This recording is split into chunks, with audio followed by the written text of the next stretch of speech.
Alexander, known also as Al Berg, is the Vice President of Operations at Cognigen and also the corporation's resident keyboardist extraordinaire. And he is going to be presenting today on model-based meta-analysis of anti-tuberculosis drug efficacy in relapsing mouse model studies. The floor is yours, Al. All right. Thank you, John. Can you hear me okay? Yes, very well. And we see your slides. Good. Thank you. So thanks for the opportunity to be speaking to everyone today. I'm going to talk about some of the efforts that we have ongoing in support of global health. In particular, our efforts related to TB drug and regimen development. Specifically going to be talking about a meta-analysis that was performed, focused on preclinical data and how we can better utilize that preclinical data to inform decision-making in TB regimen development.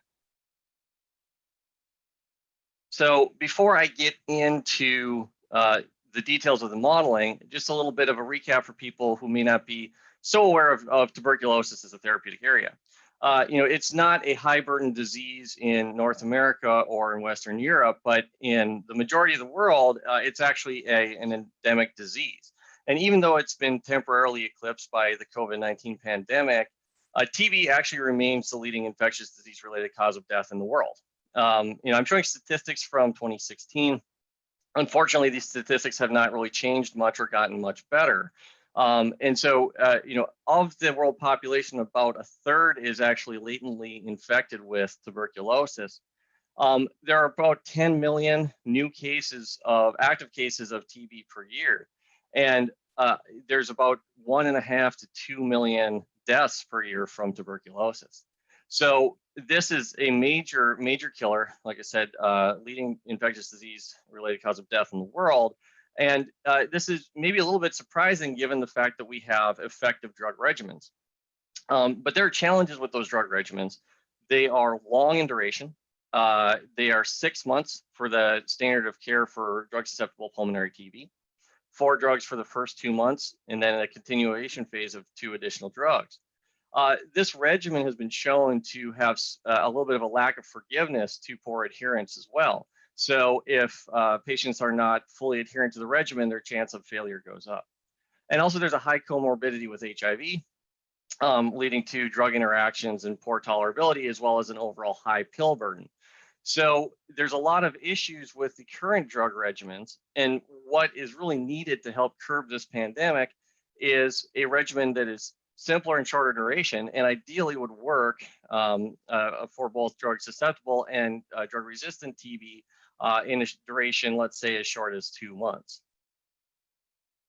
So to help get to this goal, there have been several initiatives that have been founded, one of which is the Critical Path to TB Drug Regimens Initiative, CPTR. This is a cross-sector consortium that was established by the Bill and Melinda Gates Foundation, as well as partners at CPATH and other institutions, that was really aimed to accelerate the development of new regimens for TB.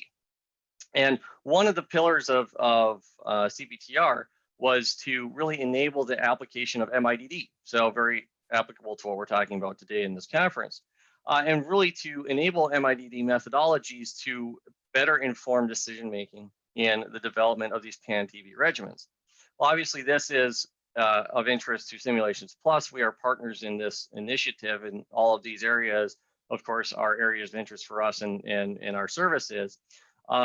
But today, I'm really going to focus on the preclinical side of things and really focus on selecting the right molecule, or in this case, the right set of compounds in maybe repurposed drugs or novel compounds that could be used as an effective TB drug regimen and selected and prioritized on the basis of preclinical data.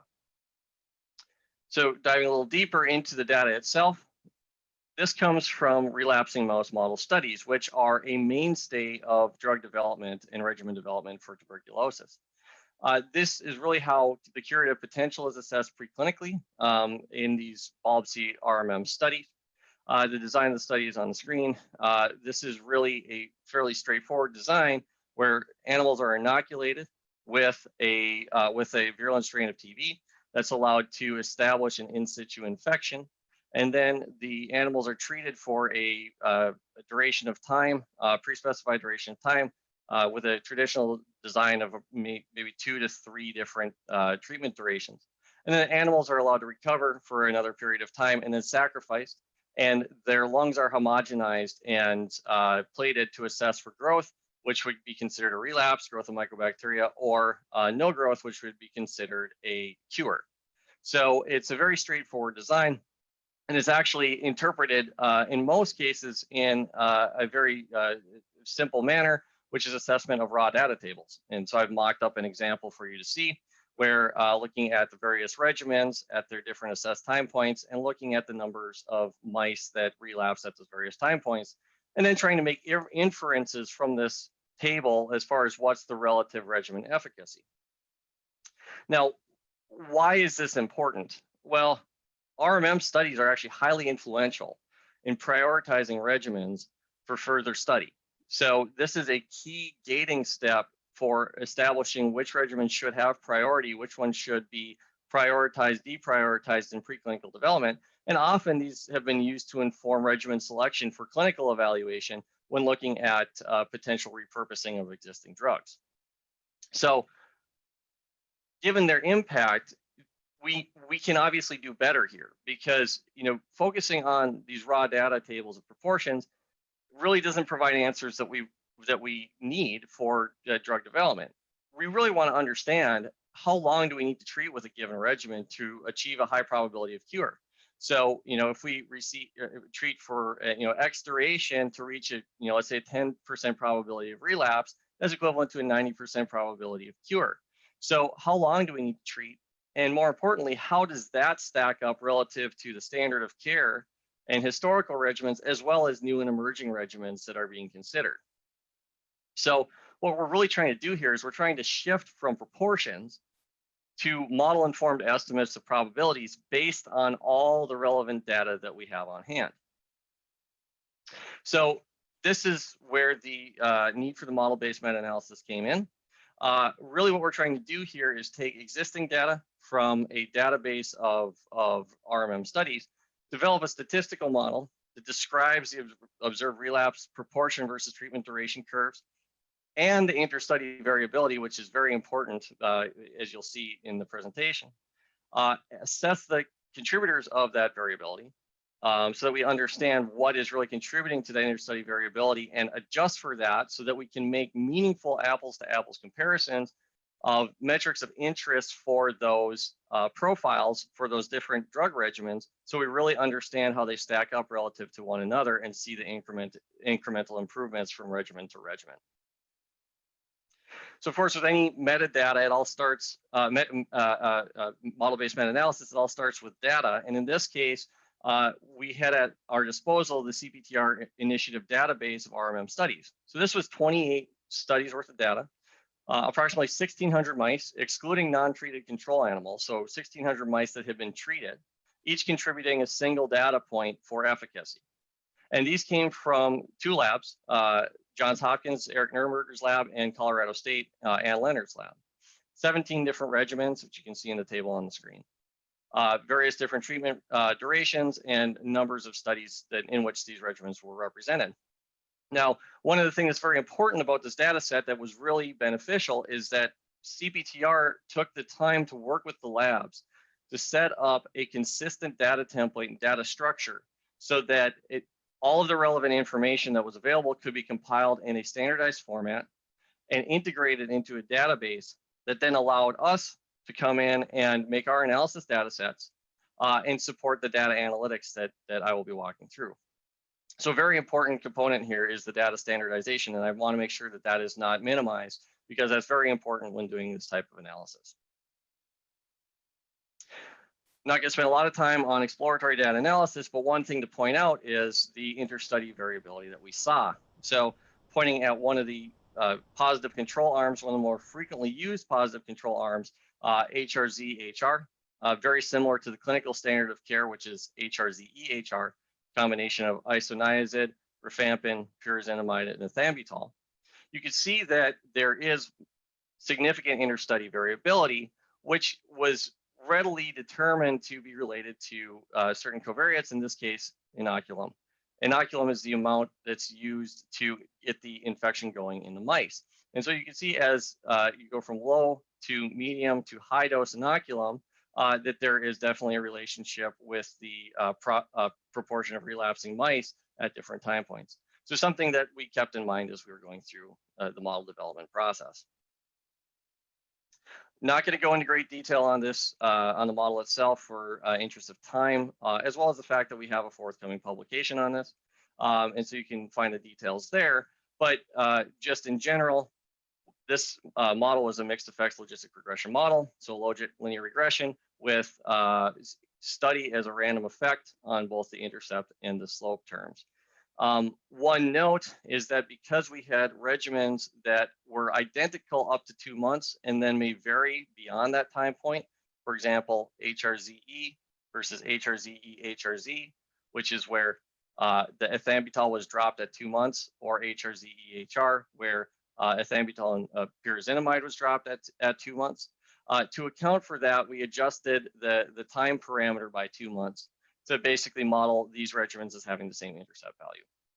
Other than that, pretty straightforward mixed effects logistic regression model approach. Again, not going to spend a lot of time going through the model development. I have a summary of the current model on the screen. And this is the model that was current at the time of this analysis.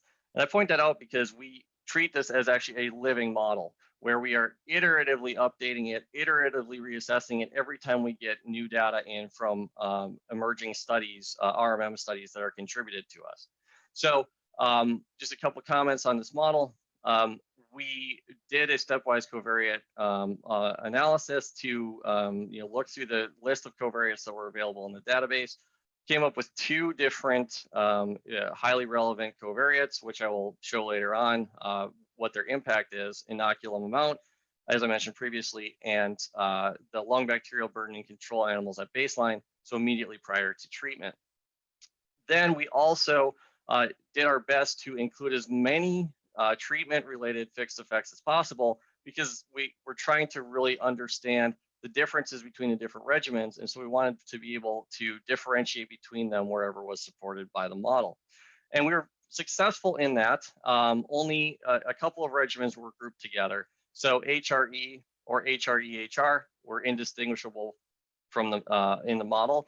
Same thing with HRZE or HRZE-HRZ with a separate continuation phase. This is VPC from that model. This is stratified by regimen. We also did it stratified by covariate value and also by study. Showed very similar patterns.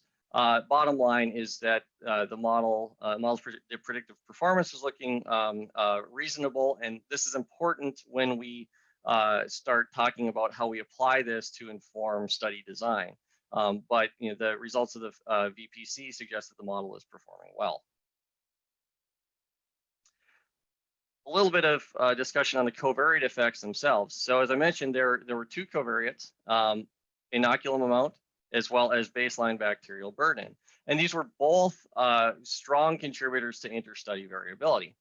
And this is really an intuitive finding. I mean, this is essentially what we would expect to find, because both of these covariates are reflective of the overall mycobacterial burden in the mice, and therefore they reflect disease severity. So it's not surprising that as we have a higher bacterial burden, it's going to take a longer treatment duration to achieve cure. And that's why I'm showing on the screen here that for HRZE-HR, the clinical standard of care regimen, that as you increase the inoculum amount, you're shifting the curve to the right, which means it takes a longer duration of treatment to reach let's say a 10% probability of relapse. It's very similar here with baseline bacterial burden.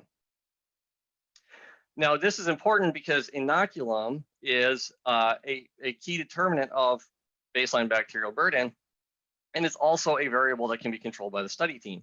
So this has identified a key variable that the research labs can control to help tune their studies and make them more consistent and comparable from study to study, and also take into account the impact on maybe their time points that they would select, because they may select different time points with a low inoculum versus a high inoculum based on this effect of the covariates.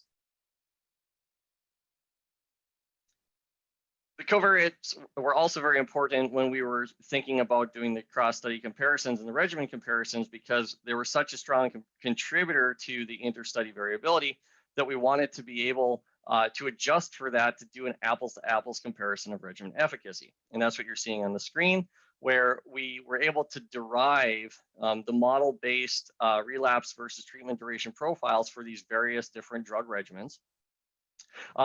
And then compare them across from regimen to regimen, and in this case, with HRZ-EHR, the clinical standard of care, shown in each one of the panels. And so you can see that in most cases, these regimens are, the profiles are fairly well estimated, and they're also differentiable from each other as well as from the clinical standard of care.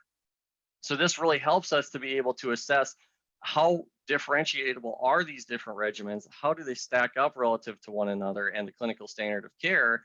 Understand, for example, some regimens where we might need more data, for example, BPA here, and more importantly, calculate metrics of interest, such as the time to 10% probability of relapse, to be able to compare really on a potentially clinically relevant metric, translatable metric, what the relative performance is of these different regimens.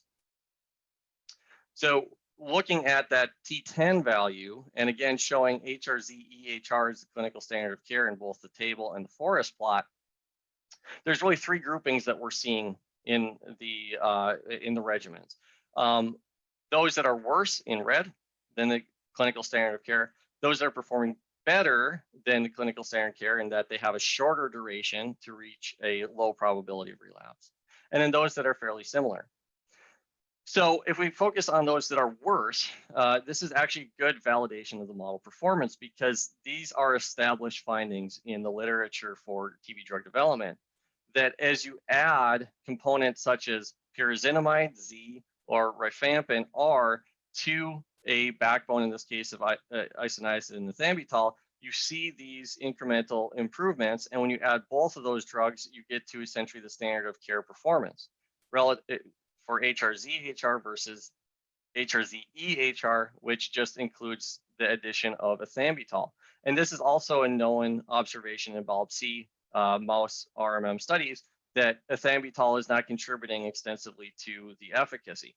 So again, this was a good model verification that it is recapitulating what we were essentially expecting to see based on historical and legacy data.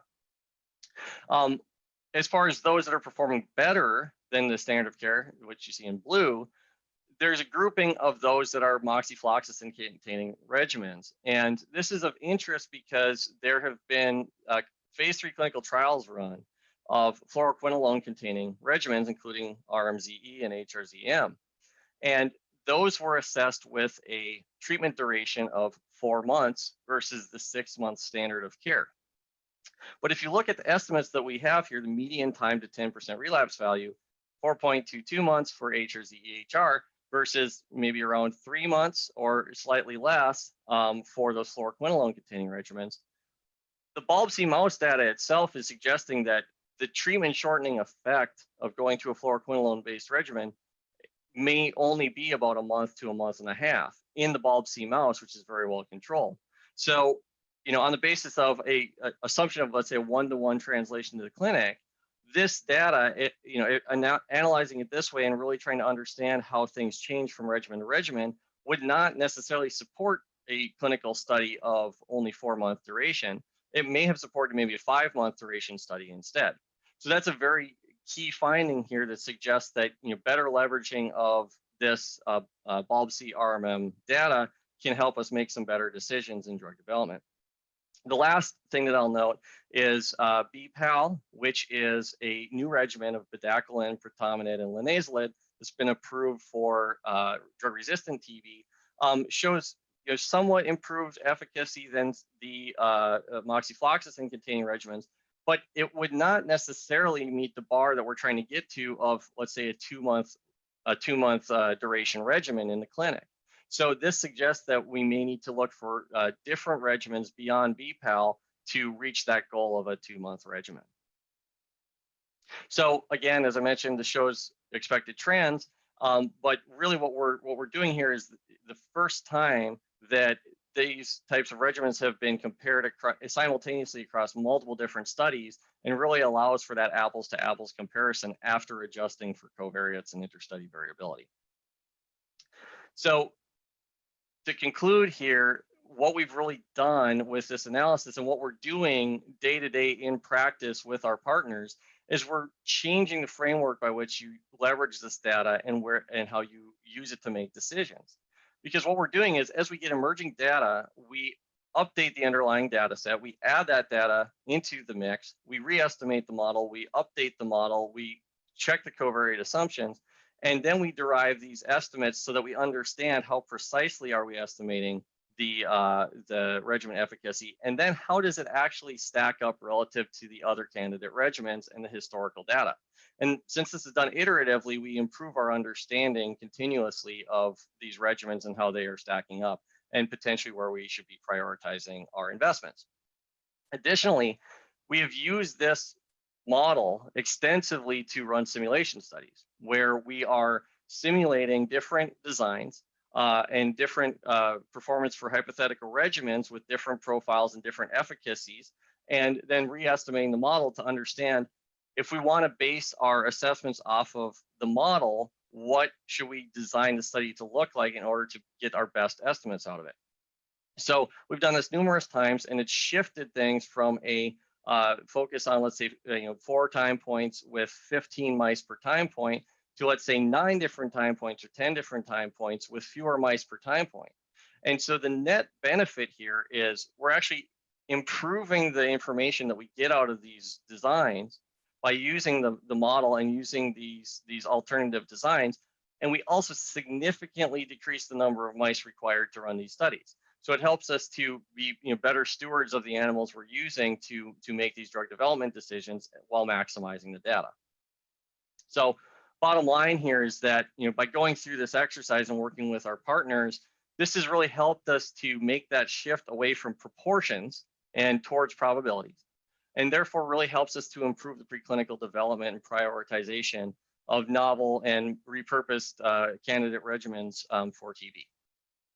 So with that, I want to acknowledge everybody on the screen, my partners at Simulations Plus and the Gates Foundation, as well as the data contributors and our partners at CPATH and the CPTR initiative. And if there's time, I'd be happy to take any questions.